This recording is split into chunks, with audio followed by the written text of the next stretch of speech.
नमस्कार। तो चलिए, जैसे कि मैंने पहले बताया था कि आप लोग का ग्रामर का जो समस्या है उसको दूर करने के लिए वैसा सीरीज बना के लाऊंगा। आप लोग का परीक्षा सामने ही है, इसलिए ऐसा बनाना पड़ रहा है। तो चलिए, बिना विलंब किए हम लोग ग्रामर के सीरीज में चलते हैं। इसके पहले हमने आप लोग को संज्ञा सर्वनाम के बारे में बताया था। आज हम अगला जानेंगे जो ज्यादा महत्वपूर्ण है, ज्यादा पूछता है और काफी डिफिकल्ट होता है सबको समझने में, समास। तो आज हम समास के सारे भेद को उसके परिभाषाओं के साथ समझेंगे ताकि इसके आने वाले प्रश्न को बहुत ही इजी और बहुत ही कम समय में पूरा किया जा सके। तो चलिए, बिना विलंब के शुरू करते हैं। तो समास का पहले हम लोग परिभाषा देखेंगे। तो समास का परिभाषा में सबसे पहले हम देखेंगे कि एक्चुअली इसका अर्थ क्या होता है। समास का अर्थ क्या होता है? देखिए, समास का अर्थ होता है छोटा करना या संक्षेपण करना। समास का अर्थ होता है छोटा करना या संक्षेपण करना। चलिए परिभाषा को देखते हैं।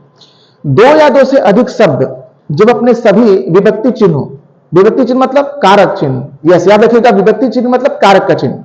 जब दो या दो से अधिक शब्द अपने सभी कारक चिन्हों को छोड़कर मिलते हैं तो इस मिलने की प्रक्रिया को समास कहते हैं। बस मिलने की प्रक्रिया को समास कहते हैं। और इस प्रक्रिया के बाद जो नया शब्द बनकर आता है उस नए शब्द को हम समासिक शब्द या समस्त पद कहते हैं। तो ना, फिर से एक बार, जब दो या दो से अधिक शब्द अपने समस्त कारक चिन्हों को छोड़कर मिलते हैं तो मिलने की प्रक्रिया को कहते हैं समास।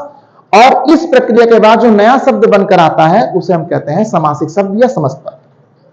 ठीक है, जैसे राजा का पुत्र राजपुत्र, रसोई के लिए घर रसोई घर, माता पिता भाई बहन इत्यादि इत्यादि। देखिए, समास का 6 भेद होता है, हम उन सबका डिस्कशन करेंगे। तो सबसे पहले समास के कुछ 4 महत्वपूर्ण भेद को पढ़ते हैं जिसका परिभाषा इतना इजी है कि केवल बोलते ही आपको याद हो जाएगा। लेकिन क्रम आपको याद रखना पड़ेगा जो मैंने लिखा है, और वो क्रम आपको याद करना होगा। तो सबसे पहले इसके भेद को समझते हैं। पहला है अविभाव समास, दूसरा है तत्पुरुष समास, तीसरा है द्विगु समास और चौथा है बहुव्रीहि समास। ये 4 को पहले बढ़िया समझ लीजिए। अविभाव समास, तत्पुरुष समास, द्वंद्व समास और बहुव्रीहि समास। अविभाव समास, तत्पुरुष समास, द्वंद्व समास और बहुव्रीहि समास। अब देखिए परिभाषा कैसे याद होता है एक बार में। जिस समास का पहला पद प्रधान हो, जिस समास का दूसरा पद प्रधान हो, जिस समास का दोनों पद प्रधान हो, जिस समास का दोनों में से कोई भी पद प्रधान ना हो। चलिए फिर से देखते हैं। जिस समास का पहला पद प्रधान हो अविभाव समास, जिस समास का दूसरा पद प्रधान हो तत्पुरुष समास, जिस समास का दोनों पद प्रधान हो द्वंद्व समास, और जिस समास का दोनों में से कोई भी पद प्रधान ना हो बहुव्रीहि समास। लेकिन इसमें अंतर यही है कि बहुव्रीहि समास में अपने पदों को छोड़कर एक अलग खास अर्थ देता है, एक अलग व्यक्ति या वस्तु की तरफ संकेत करता है। बस इतना ही। तो मिला लीजिए, जिस समास का पहला पद प्रधान हो, जिस समास का दूसरा पद प्रधान हो, जिस समास का दोनों पद प्रधान हो और जिस समास का दोनों में से कोई भी पद प्रधान ना हो, परंतु ये अलग खास अर्थ देता है। हो गया, खत्म, बस इतना ही। बस अब इसको पहचानने का तरीका, जैसे में देखिए इसमें शब्दों का दोहराव होता है, शब्द बार बार आएंगे। देखिए बार बार, तो बार बार शब्द अविभाव समास हो गया। धीरे धीरे हौले हौले शब्द बार बार आ रहा है, वो हो गया आपका अविभाव समास।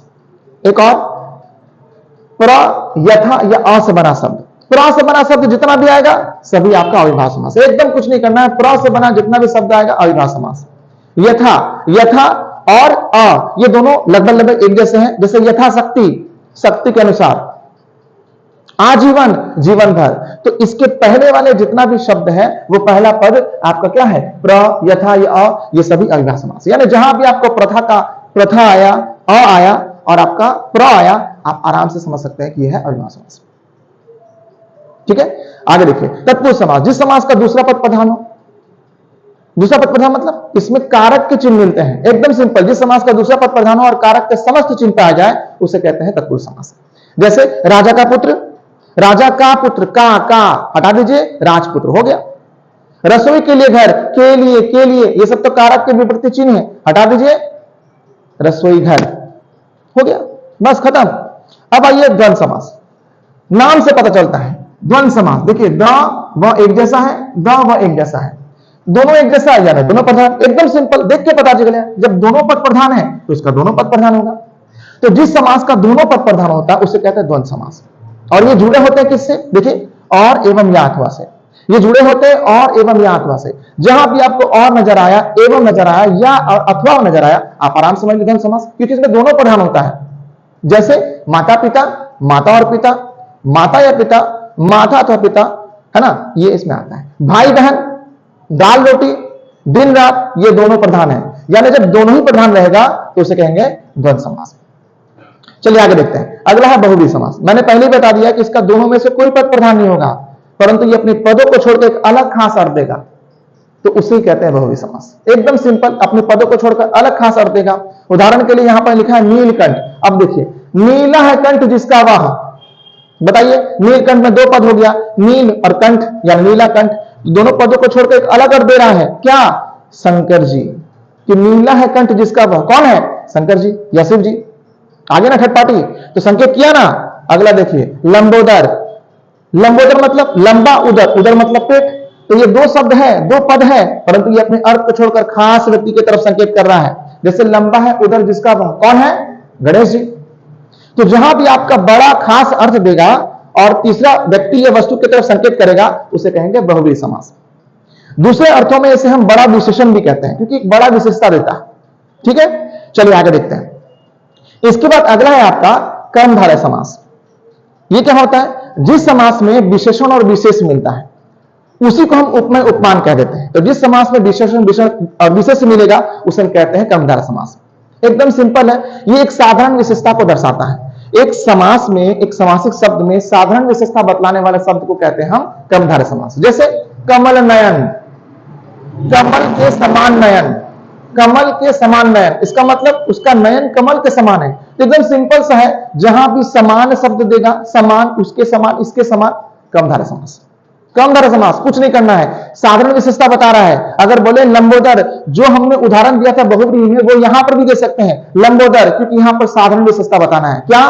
तो लंबा उदर, उदर की विशेषता क्या है? वो लंबा है। बस हो गया, हो गया कर्मधारय समास। ये साधारण विशेषता बताता है। अब बोलेंगे सर विशेषण विशेष किसे कहते हैं? तो ध्यान से सुन लीजिए। अगर मैं कहूं लाल घोड़ा, लाल घोड़ा, इसमें घोड़ा किसी का नाम है ना, और उसकी विशेषता क्या है? वो लाल है। तो लाल हो गया विशेषण, लाल हो गया विशेषण। अब ये विशेषण शब्द जो है वो किसके लिए आया है? वो घोड़ा के लिए आया है। तो जो घोड़ा है उसी को बोलते हैं विशेष्य। आया समझ में? आया समझ में? बिल्कुल समझ में आया।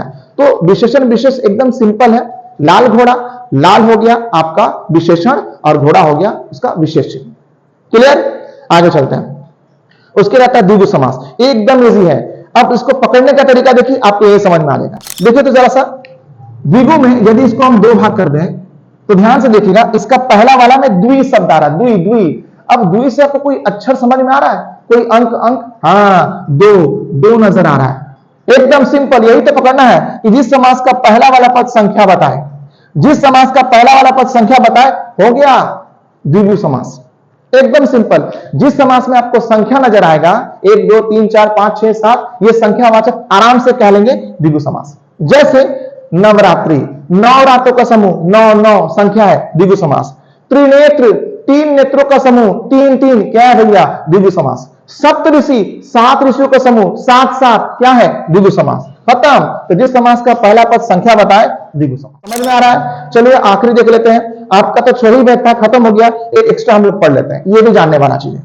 व्यंग्य समास होता क्या है? जिस समास में ना का भाव या निषेधता का भाव पता चले, यानी ना बोले, खाली ना का अर्थ दे, उसे कहते हैं व्यंग्य समास। उदाहरण के लिए देख लीजिए, अनादि न हो आदि, जिसका शुरुआत ही नहीं होता, नेगेटिव हो गया। अनंत न हो अंत, नेगेटिव हो गया। न हो अंत, जिसका अंत ना हो। तो जहां पर नेगेटिव बात बोलेगा उसे कहते हैं हम व्यंग्य समास। क्लियर? तो आपको समझ में आया? तो ये भी एक सीरीज था व्याकरण का, जो आपको समझाने के लिए मैंने बनाया है। और इस तरह का अंक और भी है जो आपके परीक्षा से पहले मुझे बनाना है। तो बस लगे रहिए इसी तरह से हमारे वीडियो के साथ। आशा करता हूं कि ये वीडियो, ये अंक भी आपको अच्छा लगा होगा, और इसी वादे और इसी आस के साथ कि आपको अगला अंक भी अच्छा लगेगा। मैं राज सर आपसे विदा लेता हूं। नमस्कार।